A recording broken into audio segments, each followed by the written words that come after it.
jahat, dengarkan. Matius 12 nomor 38.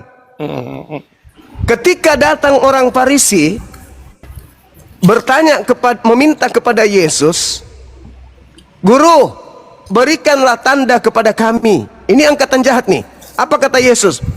Orang Farisi dan angkatan jahat ini minta satu tanda, dan tidak akan diberikan satu tanda apapun kecuali tanda Yunus.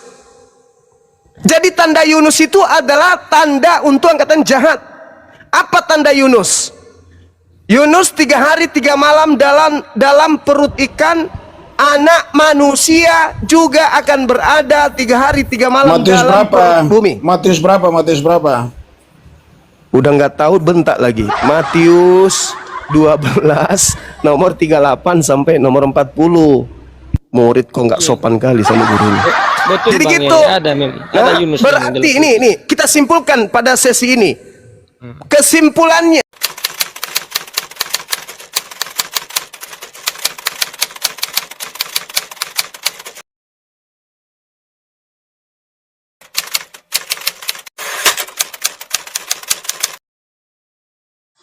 Halo? Ya, gimana Bang?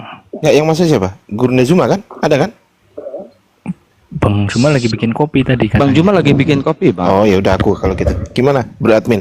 Bro Admin tadi mengatakan tidak sesuai dengan fakta, Jangan betul? sama Bro Admin dulu. Bro Admin udah ini ada Edi Saputra, sama Edi Saputra dulu. Nanti Bro Admin masuk lagi biar nggak monoton, Bro Admin ya. Santai aja dulu. Nggak Iya, apa-apa. iya. Aku tanggepin dulu aja, Kang Kian. Nggak apa-apa, Kang. Sekali Nggak, aja. jadi- Sekali aku tanggepin ya. Lanjut. Ya. Tak selesain dulu ya Bang. Mm-mm. Tak selesain. Jadi gini, jadi dari sudut pandangnya kekristenan, misalnya saya ya atau orang Kristen ya, kalau kita menyatakan bahwa Yesus tidak menderita, wafat dan disalib menggunakan Alkitab, itu salah secara fakta, dan itu disebut Salah sebagai secara penyesat fakta. dari sudut pandang kekristenan loh. Salah secara Misalnya, fakta. ya misalnya nih saya orang Kristen ya, dan saya mengatakan bahwa Yesus itu tidak disalib, buktinya ada di dalam Alkitab, lah itu disebut sebagai penyesat. Karena secara fakta di Alkitab dikatakan Yesus itu wafat dan disalib. Ya, santai. Gitu. Anda mengatakan secara fakta, betul ya? Ya, secara fakta Alkitabnya. Apa tolok ukur fakta itu? Maksudnya apa yang tolok tertulis ukur- di kitabnya. Apa tolok ukur fakta atau bukan fakta? Apa tolok ukurnya? Maksudnya secara tertulis di kitabnya, di Alkitab. Jadi Enggak. nggak bisa Pertanyaan saya, membuktikan Yesus tolok tidak ukur disalib. faktanya. Yang saya tanya, tolok ukur faktanya apa? Menurut Anda fakta bukan sih? Enggak, statementnya ini loh. Untuk membuktikan statement Yesus disalib dan tidak disalib, itu nggak bisa menggunakan Alkitab. Karena Alkitab dengan jelas mengatakan Yesus disalib. Apakah itu informasi yang valid? Ya, soal valid dan tidak kan, itu kan yang tertulis kan gitu. Iya, Anda kan mengatakan Alkitab menuliskan Yesus disalib, betul? Ya, betul. Berarti asumsi Anda, asumsi bukan berarti asumsi liar, asumsi Anda adalah Yesus disalib. Informasi yang valid, itu asumsi Anda, betul? Betul, betul. Pertanyaan saya, apakah itu informasi yang valid secara fakta?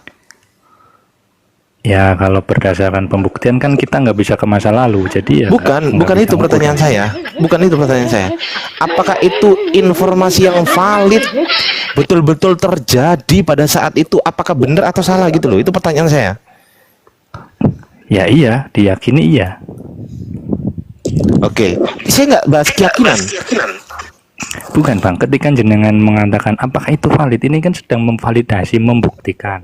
Untuk Loh, cara membuktikan kan harus misalnya melihat langsung, Oh, merasakan enggak. langsung. Saya begitu. enggak begitu. Cara membuktikan saya adalah informasi ini valid atau tidak. Pertanyaan saya adalah, misal ketika Lukas menuliskan Yesus disalib, Lukas dulu, kita ke Lukas dulu. Itu Lukas tahu dari siapa tuh? Bahwasanya yang disalib adalah benar-benar Yesus. Pertanyaan simpel. Lukas dikasih tahu siapa? Ya, menurut pengakuan Lukas sendiri, dia melakukan penelitian. Pertanyaan saya, Lukas dikasih tahu siapa? Pertanyaan simpel. Tidak, menurut dia kan nulis sendiri berdasarkan Ya, Lukas di ayat dikasih. pertamanya tuh. Baik, saya tanya nih sekali lagi. Kan melakukan penelitian. Pertanyaan saya, ketika Lukas menuliskan Yesus disalib, Lukas tahu dari siapa bahwasanya yang disalib itu betul-betul Yesus dan bukan yang lain? Tahu dari siapa? Ya dari interviewnya sama para saksi toh. Oke, para saksi, betul? Oke, baik. Sekarang saya analogikan begini. Misal begini. Bro admin ini dapat informasi gitu kan dari dua orang. Orang pertama, informasinya orangnya adalah orang yang jujur, orang yang baik, orang yang rendah hati. Informasi kedua, orangnya sering bohong, sering berdusta. Pertanyaan saya, Bro admin lebih percaya yang mana? Ya itu kan sudut pandangnya mereka ya. Saya tanya Kalau orang Anda, yang saya tanya Bro admin. Bro admin lebih gini loh. Secara akal sehat, Bro admin lebih percaya yang mana? Secara akal sehat deh. secara akal sehat kalau dua-duanya meyakinkan ya. Bro, saya ulangi lagi ya. Saya ulangi lagi nih. Standar ganda anjir. Saya ulangi lagi ya. Bro admin mendapatkan suatu informasi, ya kan? Informasi ini berasal dari si A dan si B. Si A ini Bro admin kenal juga, si B Bro admin juga kenal. Tapi si A ini orangnya baik hati, rendah hati, jujur dia, nggak pernah bohong. Bahkan kalau Bro admin nyuruh beli apa gitu, kembaliannya itu pasti dikembalikan dengan yang pas. Nah, tetapi ketika ada si B ini memberikan informasi ke Bro admin, informasinya ini nggak sama dengan si A, nggak sama, beda. Tapi si B ini adalah penipu, dia suka berdusta, nggak jujur, dia suka menutupi. Pertanyaan saya, secara akal sehat manusia normal, Bro admin lebih percaya siapa? Ya yang sudah kenal karakternya itu tadi loh, yang Dua-duanya jujur. kenal, dua-duanya kenal. Ya yang jujur kan kita sudah tahu karakternya Yang dia jujur tepuk tangan dulu. Hostnya nggak bisa tepuk tangan, aku tepuk tangan sendiri. Tepuk tangan. Yang jujur ya. Oke, baik. Betul. Baik, saya tanya sekarang. Kalau memang yang jujur informasinya kan bisa lebih dipercaya daripada yang nggak jujur, betul kan? Itu masuk akal, tuh logika itu. Logika. Ya. Aksioma itu nggak perlu dibuktikan lagi, itu aksioma, tau nggak? Tahu nggak? Ah iya, oke. Air itu cair, itu aksioma tuh, nggak mungkin nggak tuh. Oke ya.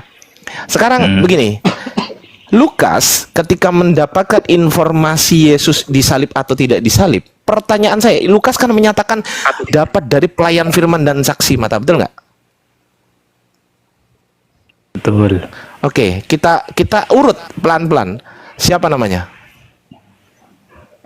Waduh, kalau itu nggak ada disebut bang. Nah itu. Berarti kalau tidak tahu namanya, artinya tidak tahu identitas orang yang memberitahu. Sepakat dulu kita? Sepakat? Ya, Sepakat? gini. Enggak, tunggu dulu. Tidak ditulis bukan berarti tidak tahu, toh. Tunggu dulu. Alasan tidak ditulis kan Tunggu dulu. bervariasi. Sabar, santai ya. Berarti kalau tidak tahu nama orangnya, secara aksioma tanpa dibantah, kesimpulannya adalah informasi ini berasal dari orang yang tidak diketahui. Sepakat dulu kita?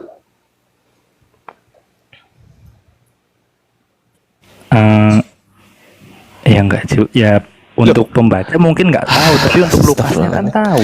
Iya, pertanyaan saya simple gitu loh. Simple pertanyaan saya. Lukas kan menyatakan tahu dari saksi mata dan pelayan firman, betul nggak? Betul. Itu kemungkinan klaim enggak? Bisa nggak dia ngeklaim? Bisa jadi. Bisa jadi ngeklaim kan? Betul. Bisa jadi beneran juga, betul? Ya, Ada dua kemungkinan di situ. Bisa jadi benar, bisa jadi salah, betul? betul. Betul. Pertanyaan saya sekarang, seberapa valid data itu bisa diandalkan bahwasanya informasi Yesus disalib adalah betul-betul Yesus itu yang disalib? Seberapa valid? Sedangkan orang yang memberitahu Lukas nggak tahu siapa. Sama halnya seperti saya menganalogikan tadi, bro admin. Bro admin, saya kasih dua pilihan. Informasi yang sama, dua-duanya bro admin kenal dua-duanya. Si A dan si B kenal dua-duanya. Si A ini orangnya jujur, si B orangnya penipu. Bro admin udah jawab, oh saya pasti lebih milih yang si A karena si A jujur, betul nggak? Betul nggak? Ya, Oke, Bro Admin bisa nggak pastikan kepada saya bahwa saya yang memberi informasi kepada Lukas ini orang yang jujur, bisa nggak? Itu tidak tertulis, Bang. Enggak, saya nggak tanya itu. Nggak bisa menunjukkan. Ah, gitu, itu jawabannya. Bisa nggak membuktikan Ya, kepada kan saya? karena nggak tertulis, nggak bisa. Nggak bisa kan? Nggak bisa kan? Betul? Betul. Ah, artinya apa? Informasinya jelas nggak?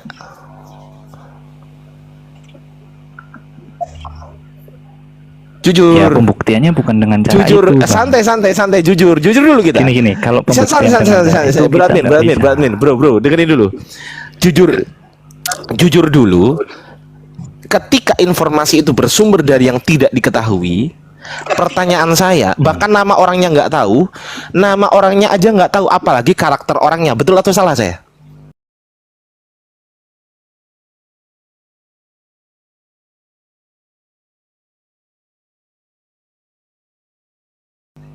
Saya betul atau salah? Iya. Betul? Ya, bisa Namanya, jadi gitu. namanya saja nggak tahu, apalagi karakter orangnya, betul nggak? Oke. Betul? Betul. Ah, oke, betul.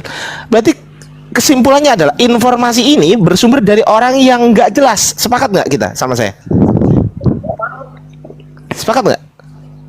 Iya. Ya saya berdiri di pihak yang tidak sepakat tuh. Sepakat nggak? Sepakat. Sepakat nggak? Loh, kalau jelas kasih tahu saya siapa namanya. Ya, Hanya memang ada tidak dua pilihan. tertulis sih. Hanya ada dua pilihan. Yang satu informasinya bersumber dari sumber yang jelas, yang kedua informasinya bersumber dari sumber yang nggak jelas. Anda pilih yang mana? Ya, sudah gini. Enggak, tunggu, santai. Santai. Yang satu informasinya bersumber dari sumber yang jelas, yang satu informasinya bersumber dari sumber yang tidak jelas. Karena hanya dua-dua. Satu jelas, Oke. melawan kata jelas itu tidak jelas, betul nggak? Dinyatakan jelas tuh yang bagaimana? Dinyatakan sumbernya jelas, yang bagaimana? Sumbernya jelas, orangnya diketahui nggak? Ah, karena tidak disebut.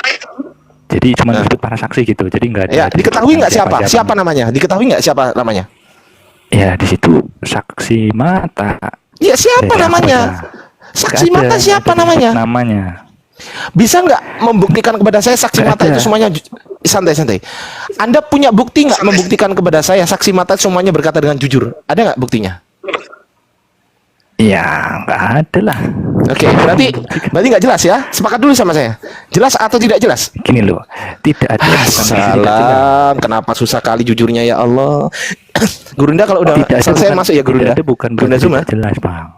Kalau udah selesai masuk. Enggak, tunggu dulu. Ya, oke Dijawab lah, dulu oke, pertanyaan ya, saya. oke, ikutin. Ya, yang jujur kalau diskusi. Yang jujur. Misal begini. Saya kirim Bro Admin baju. Terus ibunya Bro Admin tanya, "Ini dari siapa, Bro Admin?" "Oh, dari Bang Ardi." Jelas nggak? Jelas Ya, nggak? oke. Jelas nggak? Jelas ya? Oke ya. Saya balik sekarang. Tiba-tiba ada yang ngirim paket ke Bro Admin. Terus Bro Admin tanya ke sama tukang kurirnya, "Ini siapa yang ngirim?" "Gak tahu, Pak. Gak ada namanya tuh." Pertanyaan saya, jelas atau tidak? Ya, tidak jelas lah pengirimnya. Tidak jelas. Oke, tepuk tangan saudara-saudara, tidak jelas. Sekarang saya analogikan, saya kembalikan ke dalam kitab Anda. Lukas ini yang memberitahu siapa? Jelas nggak? Hanya disebut Siapa? saksi, hanya Ya, disebut saksi. ya. Pertanyaan saya, siapa namanya? Yang nggak ada. Jelas nggak orangnya? Ya, kalau berdasarkan analogi tadi nggak jelas. Nggak Pengirimnya jelas, luar biasa. Gitu dong. Kalau diskusi itu harus jujur. Jangan sampai mendewa-dewakan konsep teologi Anda atau dogma Anda untuk membantah pikiran Anda sendiri. Jangan.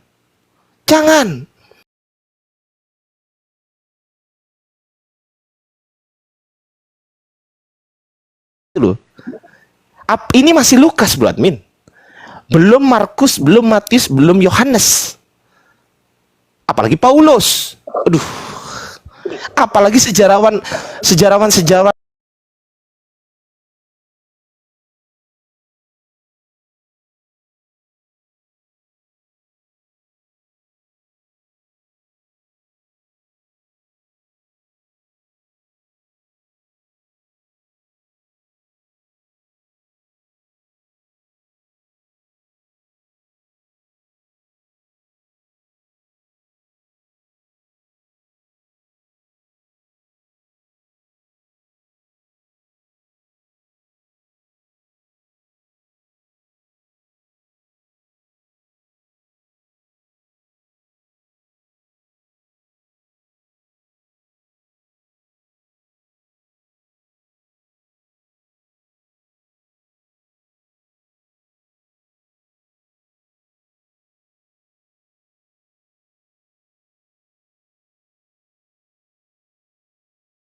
Lukas jelas nggak orangnya? Tidak disebut. Jelas Nggak atau jelas. tidak pertanyaan saya? Ya nggak jelas. Kalau Nggak kalau jelas. ditanya jelas atau enggak, ya Lu nggak jelas. memang nggak jelas informasi itu. Sama halnya ketika ada yang ngirim paket ke bro admin. Ketika bro admin tanya, Pak Kurir, ini dari siapa? Siapa ya Pak? Nggak ada namanya tuh. Jelas nggak? Nggak jelas. Kenapa harus dipersulit gitu loh? Pikiran semudah itu kenapa harus Anda persulit gitu loh? Kenapa? Karena itu tadi. Karena tuntutan dogmatis yang mengharuskan Anda.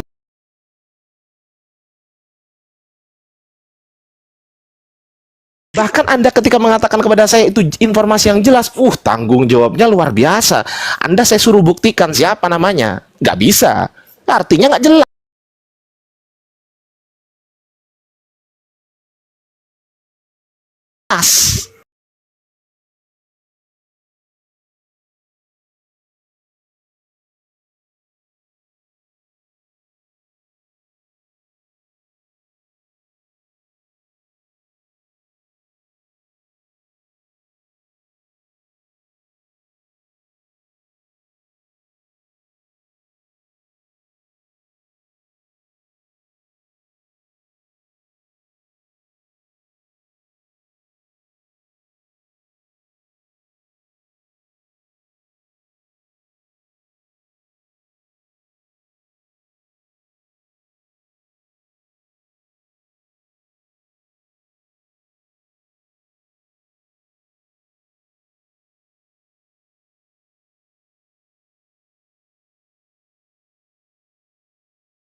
Yesus. Ketika kemudian dia dipikirkan oleh Petrus, sampai Petrus mengambil tindakan, menarik Yesus ke samping, menegur Yesus, jangan kau ke sono, lu mati konyol sebentar, minta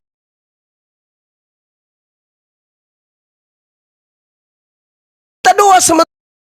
Maka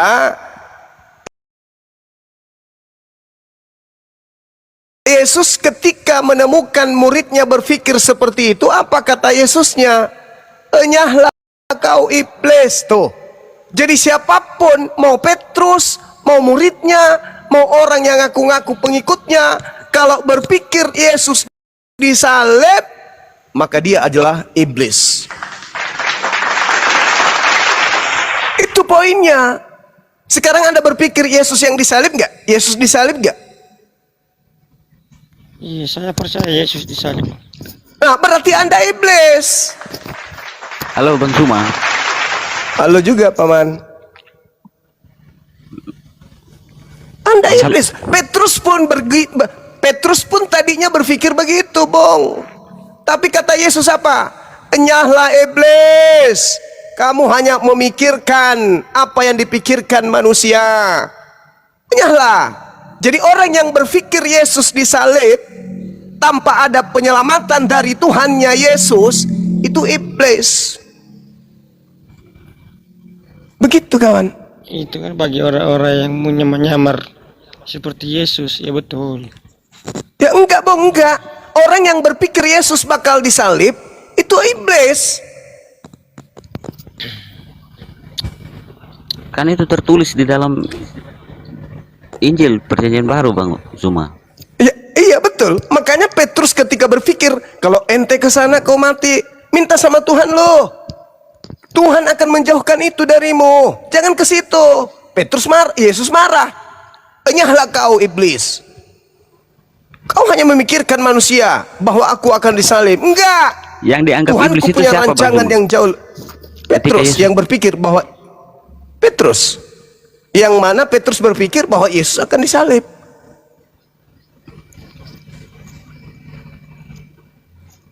Maka Yesus berkata, enyahlah iblis. Itu tafsir Bang Suma ya? Bukan tafsir, Bung. Iya. Pikiran Petrus adalah Yesus akan disalib. Maka Petrus mengambil tindakan. Stop. Jangan ke sana. Diceretnya, ditariknya, didorongnya kemudian si Yesus ini. Lalu ditegur, minta doa dong sama Tuhanmu. Kau tidak akan mungkin disalib. Jangan sekali-kali engkau mau disalib. Tidak akan menimpa engkau. Apa kata Yesus?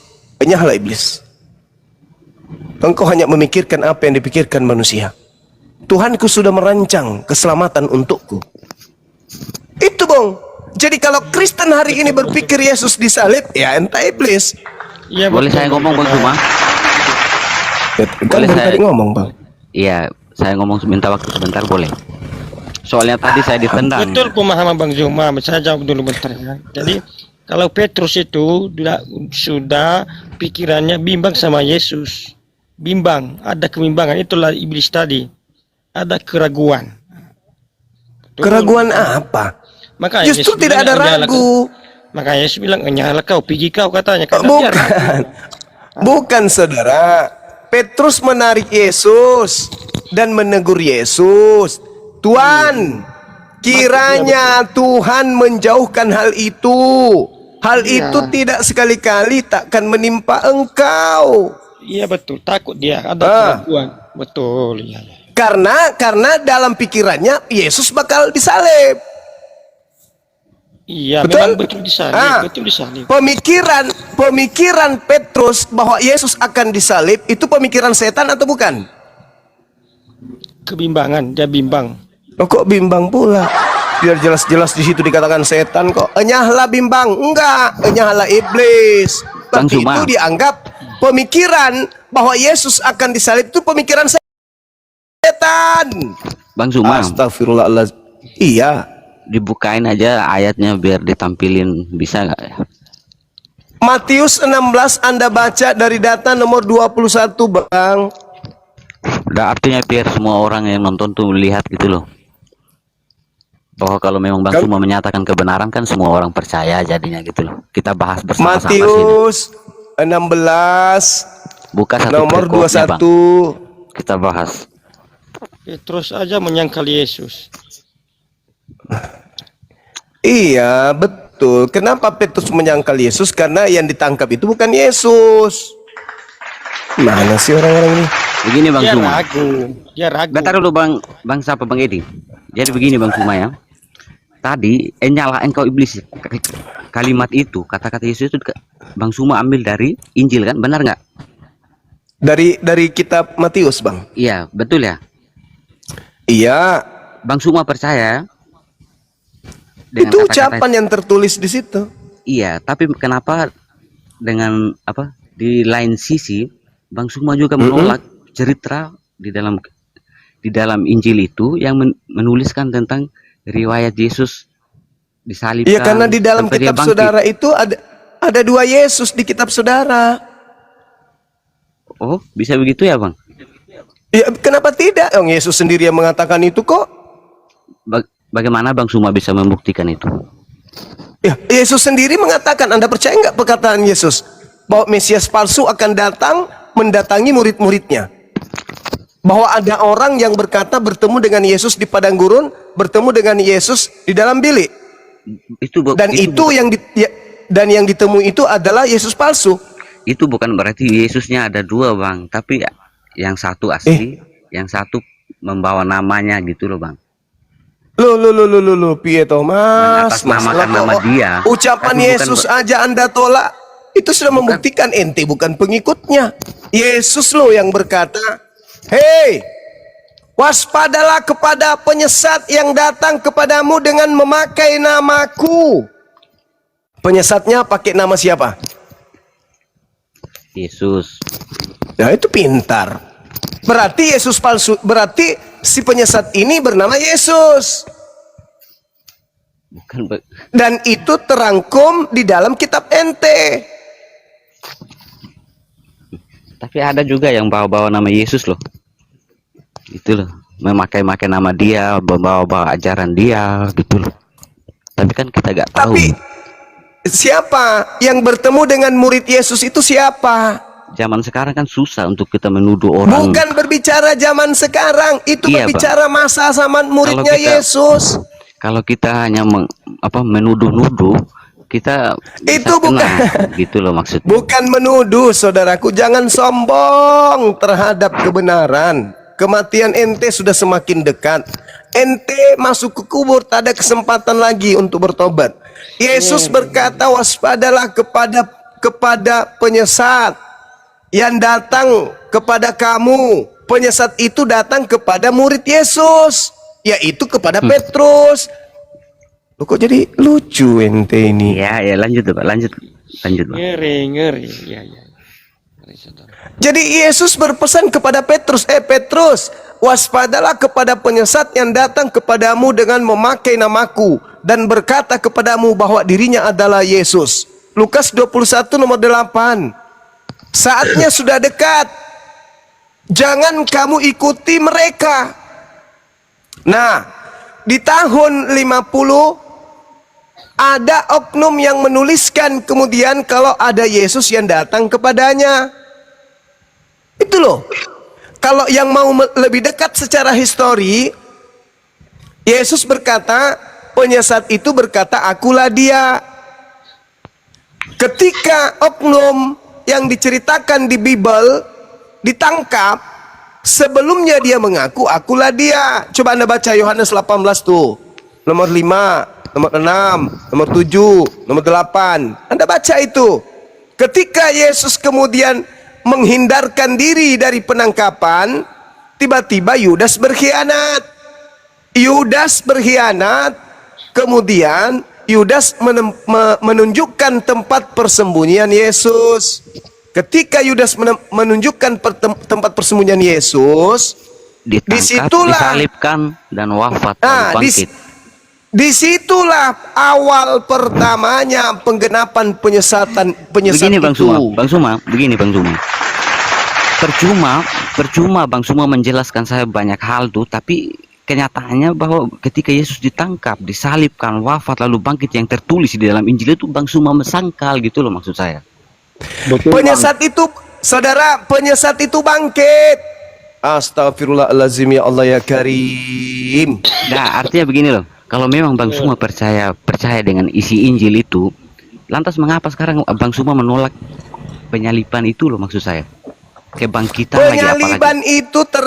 Penyaliban itu terjadi kepada penyesat. Yang disalib itu penyesat menurut Yesus. Berarti penyesat itu adalah siapa menurut Abang Suma? Adalah yang kamu sembah, yang mengaku-ngaku Yesus itu. Oh. Kok malah gak nyambung Bang Sumanya jadinya? Justru nyambung. Kata Bang Suma tadi Yesus bilang penyesat itu akan memakai nama Yesus. Lalu? Iya, yang disalib ini memakai nama siapa? Nama Yesus gitu. Ya itu dia. Kok gimana sih orang ini? Sekarang Berarti gini Bang Suma, yang ditangkap sama Yesus asli berpesan kepada muridnya. begini Bang Suma, logikanya begini. Yang dijual sama Yudas siapa? Yesus. Yang ditangkap siapa? Yesus palsu. Lalu yang dipaku di kayu salib? Yesus palsu.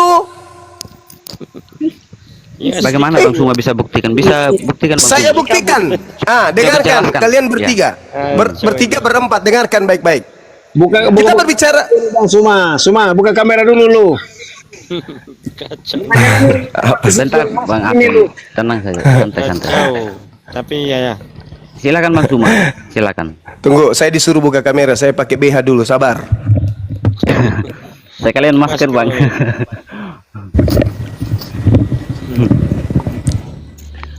Ya, sabar ya. Oke. Ngeri memang ya kalau salah memahami ya. Salah memahami, Anda yang tidak mau paham. Iya.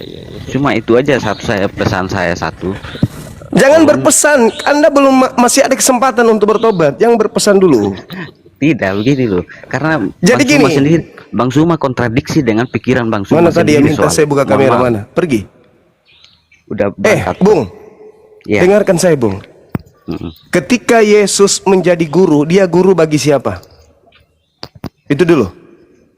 Guru bagi siapa gitu? Ya. Kalau Bani guru Israel. itu harus menjadi seorang pengajar, berarti kalau menjadi seorang guru itu bagi siapa saja yang bisa dia ajari itu. Nah, inilah rusaknya otak kalian. Karena kalian tidak bisa mendudukkan perkara pada tempatnya. Guru itu lo Yesus- mengajar loh, Bang Suma. Yesus pernah Itulah yang mengajarkan. kutanya. Dengar dulu, dengar. Bang Yesus pernah mengajarkan jika kamu berdoa, dia pernah mengajarkan doa Bapa kami. Bang Suma Itulah kalau yang berdoa saya pakai tanya, Bung. Bang Muridnya Suma kalau- di situ siapa? Bang Suma kalau sembahyang berdoa Bapa kami enggak? Itu kan ajaran Yesus dalam Injil. Aduh, gimana ini teman-teman? Iya, Kok pasiennya katanya kayak gini nggak kali pasiennya. Nggak nyambung. Maksudnya gitu loh. Kalau Yesus memang- itu guru. Iya, Yesus oke. itu guru. Iya, Murid-muridnya itu orang Yahudi. Iya. Iya betul. Lalu? betul. Nah, Yesusnya berpesan kepada muridnya bahwa ada penyesat yang akan datang kepada muridnya itu dengan memakai namanya Yesus dan berkata, "Akulah dia." Begini Bang Suma ya. Dalilnya mana? Dalilnya mana? Gini, dengar dulu sebentar supaya kita jangan ini ya. Yesus itu ibaratkan pohon dan kita adalah buah-buahnya. Jadi Anda itu bukan buah, Mama Zuma, Anda itu maksud- bukan buah dari pengajaran Yesus. Anda Maksud itu Zuma buah begini. dari pengajaran Yesus palsu. Iya, Yesus maksudnya muridnya begini. itu buahnya itu Bani Israel. Betul ya. Tapi kan Astagfirullahaladzim, ya Allah. betul bilang Bang Zuma dari Israel. Saya betul. Tadi kita maksudnya gini. Iman kita ini tumbuh dari pendengaran dan penglihatan. Ketika kita tahu dari Bani Israel, ya namanya kebenaran dari sana ya kita ikuti. Bisa juga. Kenapa nggak ikuti dari Yesusnya? Kan iman kita ini bang dari pendengaran dan penglihatan. Di situ dia tumbuh Iya, iman. kenapa nggak ikuti? Kalau begitu kenapa nggak dengar Yesus?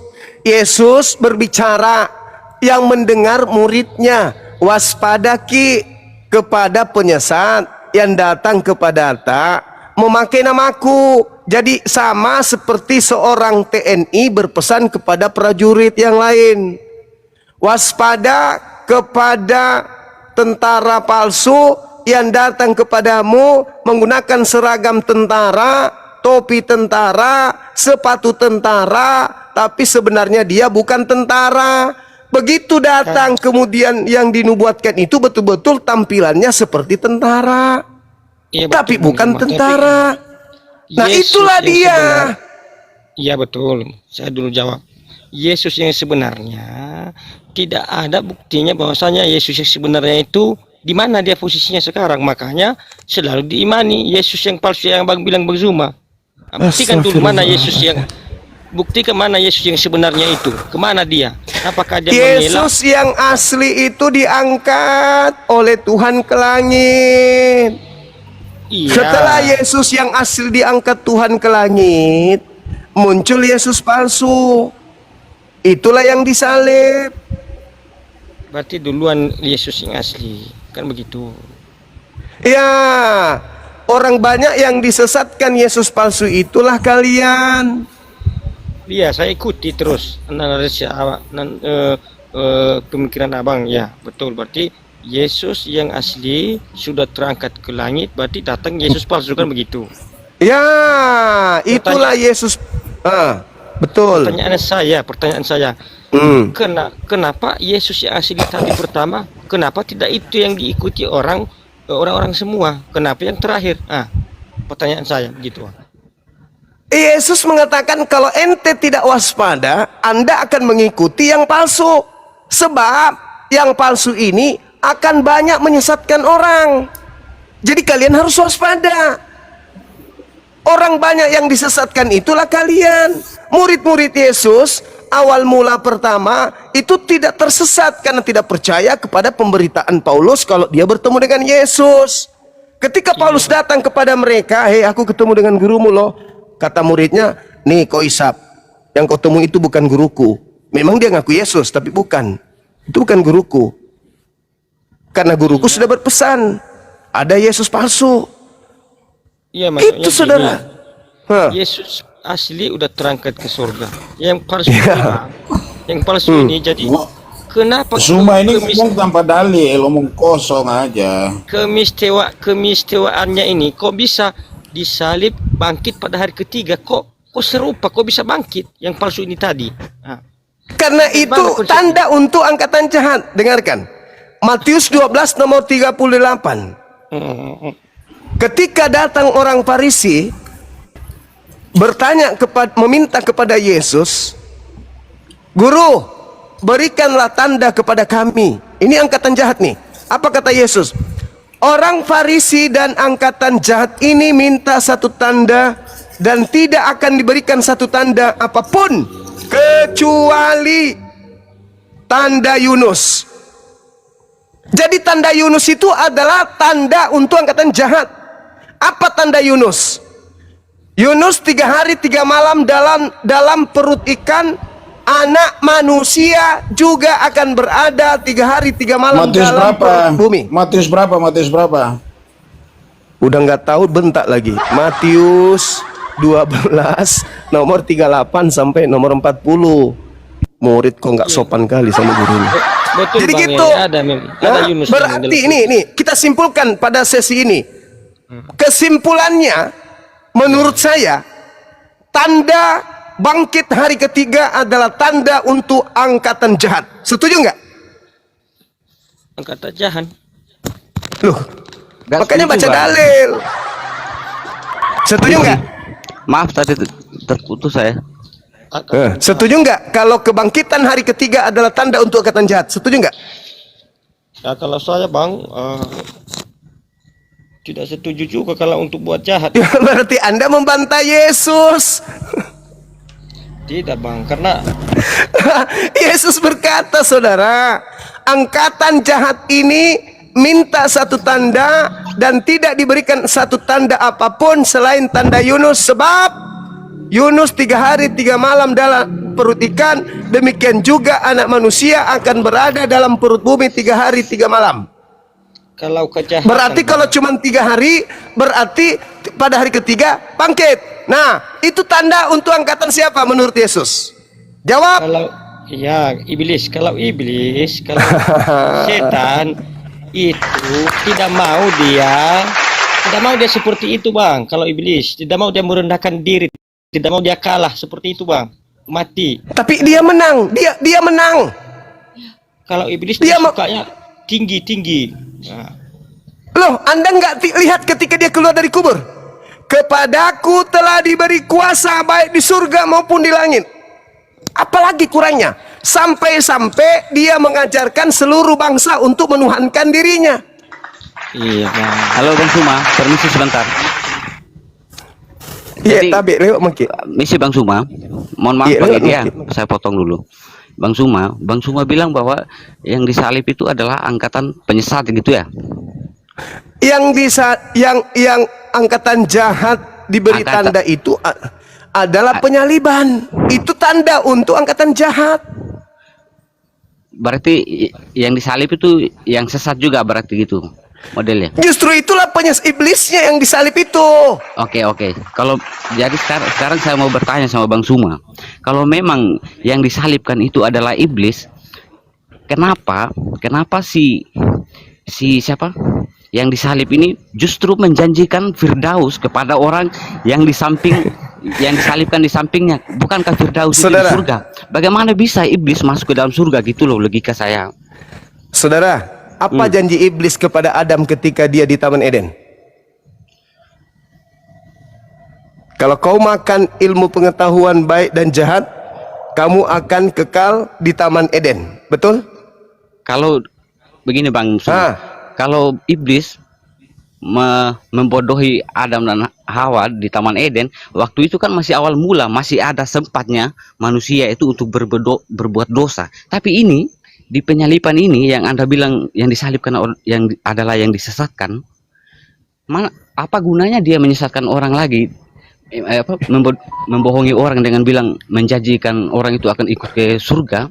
Untuk apa? Sedangkan dia aja mau mati gitu loh.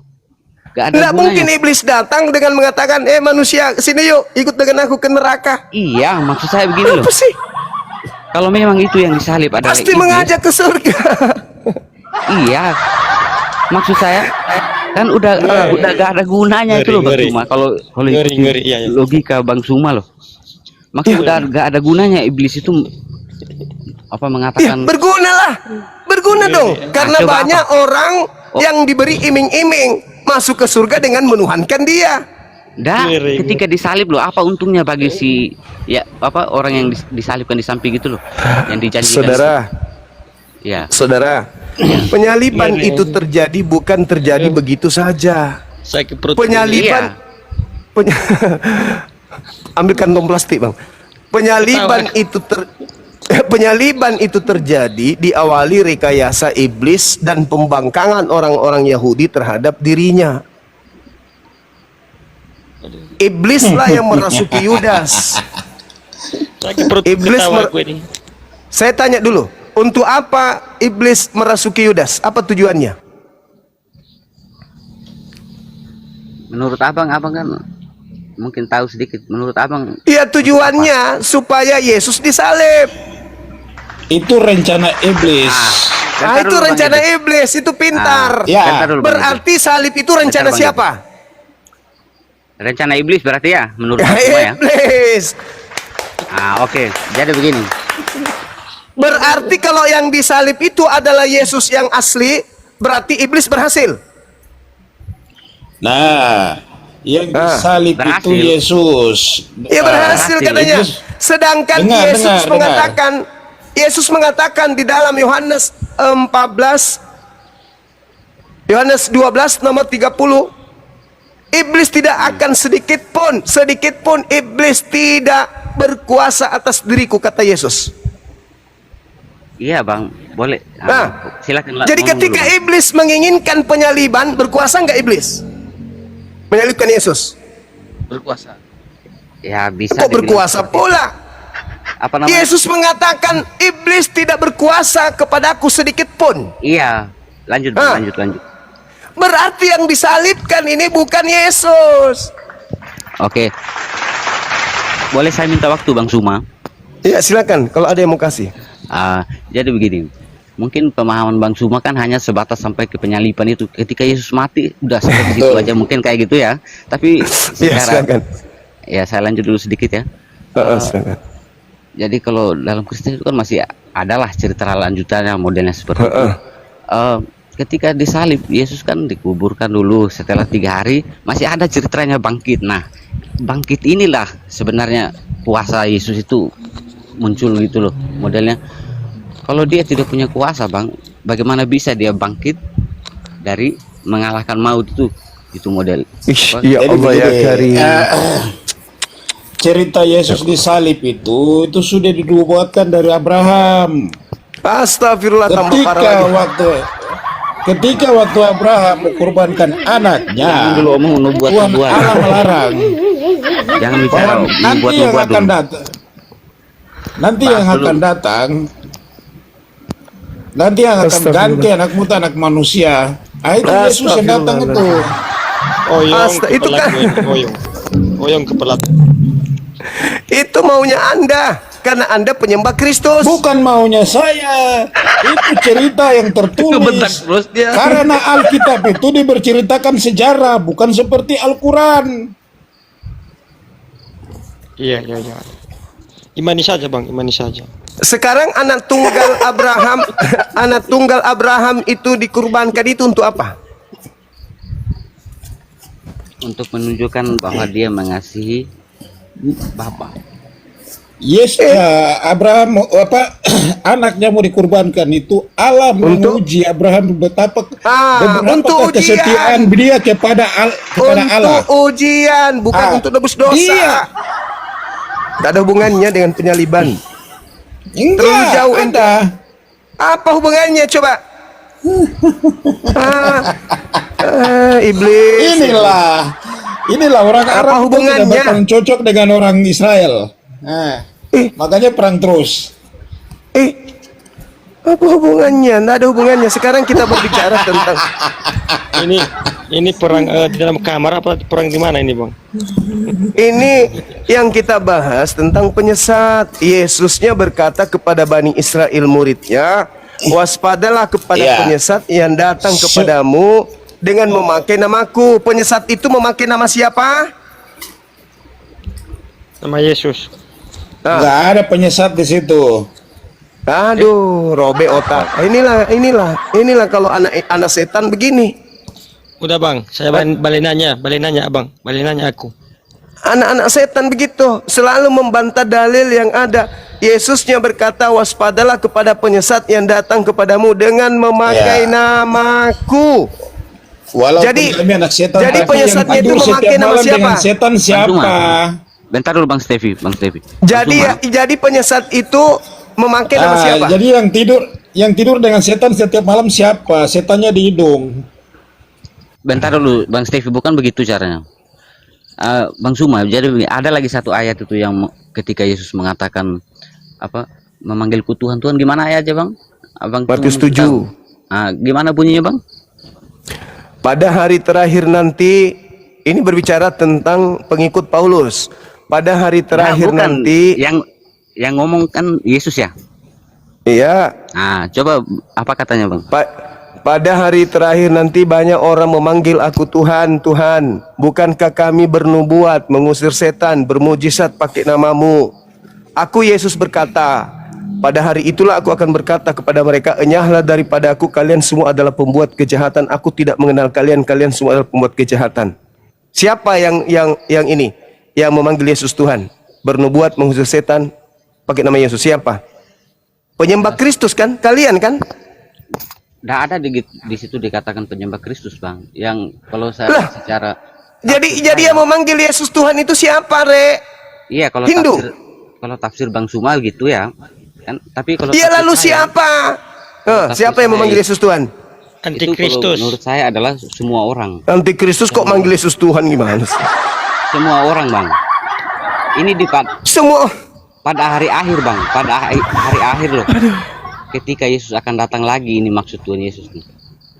Pada hari akhir loh. Pada hari akhir itu kan sudah istilahnya gimana ya? Udah akhir dari dunia ini, bukan begitu, Bang Suma? Udah, Bang Paris, minum kopi dulu. Ya, Minum kopi. Orang yang memanggil Yesus Tuhan, bermujizat pakai nama Yesus, bernubuat pakai nama Yesus, mengusir setan pakai nama Yesus, itu diusir oleh Yesus. tapi masih ada keterangan di belakang, Bang. Apa? Nyalah kalian hai pembuat kejahatan. Nah, sekarang pertanyaan saya, Yang memanggil Yesus Tuhan itu pembuat kejahatan, itu pintar. Iya. itu belum Dia bisa. tidak sungguh-sungguh. Dia Itu tidak masih sungguh-sungguh. 50. Bagaimana lagi nggak sungguh-sungguh nggak? Kalau hanya sekedar kalau hanya sekedar kita memanggil Tuhan Tuhan, itu belum tentu menunjukkan bahwa orang itu pelaku kejahatan, Bang. Jadi harus bagaimana? Supaya tidak diusir Yesus harus gimana? Memanggil dengan tenaga dalam, Yesus, gitu. Bukan begitu. Jadi gimana? Yesus pernah bilang begini, bukan setiap orang yang Minum kopi dulu, Bang. Minum kopi. begini. Jadi gimana? Bukan setiap orang itu yang bisa datang kepada Allah di surga itu. Kalau perbuatan Baik, itu saudaraku. tidak baik. Gitu. Perbuatannya memanggil Yesus Tuhan, bernubuat, mengusir setan, itu yang tidak baik, itu yang diusir. Gak boleh manggil Yesus Tuhan, gak boleh bermujizat mengusir setan pakai nama Yesus, gak boleh. Itu pembuat kejahatan itu. Itu kata Yesus. Jangan Anda rubah dalilnya. Artinya apa? Kristen ini akan diusir. Kenapa diusir? Karena memang yang kalian panggil itu bukan anak Maria, Yesus lain. Yang itu tadi loh, yang disalib itu yang kalian panggil. Berarti siapa sebenarnya yang disalib itu, Bang? Itu penyesat, makhluk yang dikutuk sama Elohim. Iya, artinya kan kalau secara ini kan kalau kita harus menuntut gitulah model. Kalau memang Bang Suma mengatakan bahwa itu bukan Yesus, berarti Bang Suma harus bisa mengatakan itu siapa gitu loh model. Itu bukan Yesus, siapapun itu, yang penting bukan Yesus. Dia penyesat. Tidak penting dia siapa, yang penting bukan Yesus. Jadi kalau dari tadi orang ada beberapa teman yang bilang imani saja tuh, justru saya bisa membalikan kalimat itu ke Bang Suma jadinya. Iya, saya beriman bahwa yang disalib bukan Yesus, tapi penyesat yang mengaku Yesus. Kenapa? Yesus berkata dalam Lukas 21 nomor 8, waspadalah kepada penyesat yang datang kepadamu dengan memakai namaku dan berkata, koma pembuka, akulah dia, koma penutup. Ketika mau ditangkap yang disalib, dia bertanya kepada tentara Romawi dan Yudas, siapa yang engkau cari? Mereka tentara Romawi berkata, aku mencari Yesus dari Nazaret. Apa kata orang yang ditangkap itu? Akulah dia. Apa kata Yesus? Kalau ada orang berkata akulah dia, itulah penyesat. Gak ada Yang gitu, ditangkap Bang. ini, Di mana ceritanya di saat Yesus ditangkap itu? iya, di saat orang ini mengaku akulah dia, itulah penyesatnya yang ditangkap itu. Di mana itu tertulis, Bang?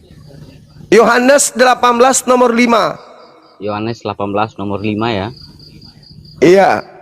Berarti si penyesat ini mengaku akulah dia gitu. Lalu dia ditangkap. Betul, itu pintar. Ditangkaplah dia. Sebagai Kristen saya baru dengar ya gini itu. Memang sulit. Karena Kristen didoktrin. Baru dengar dari Bang Sumal. Baca Bibelnya, coba baca Bibel. Coba Yohanes pakai, 18. Ya, baca dulu. Saya tadi belajar sama Bang Zuma biar tambah pintar. Oh, Gitu. 18 berapa itu? saya akui Nomor juga. 5.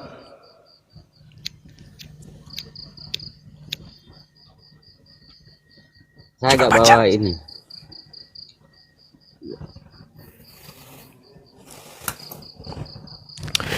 Ayo, siapa yang bisa nunjukin? Berapa guru ndak? Yohanes 18, buka aja langsung semua. Yohanes 18.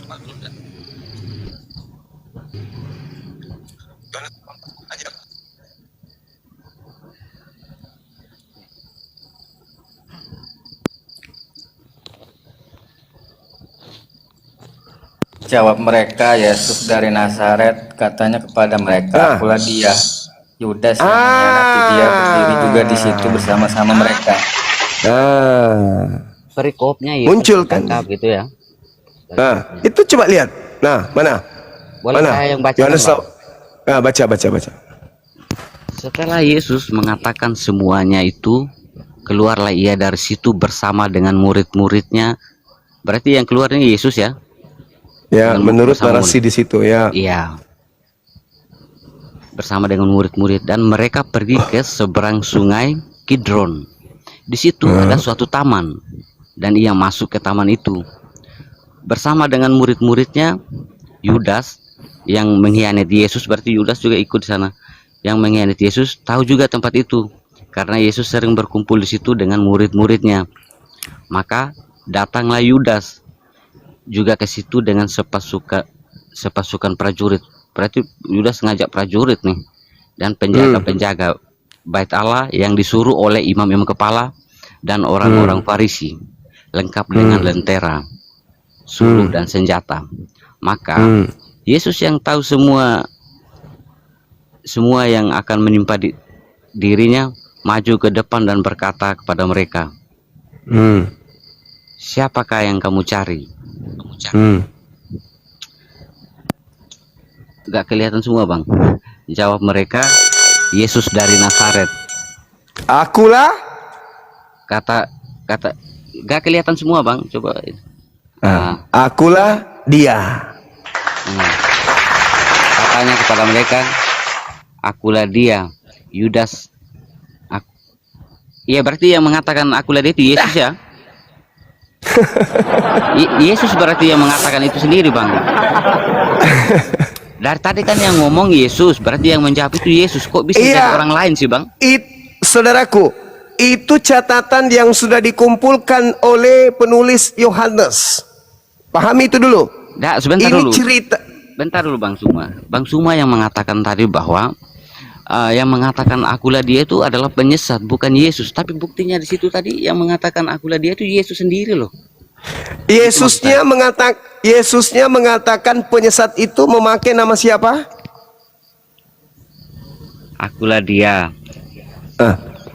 Yang dinarasikan yang Anda sebutkan tadi, yang tadi berkata akulah dia itu siapa menurut Anda?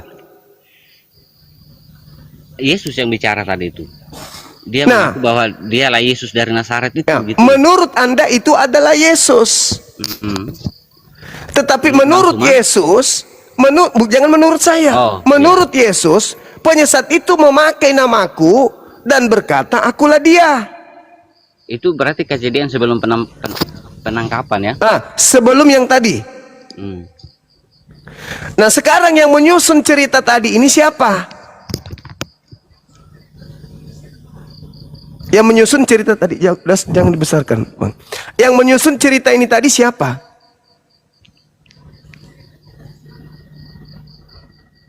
Dari 1, 2, 3, 4, yang menyusun cerita itu siapa? Orang yang tidak dikenal.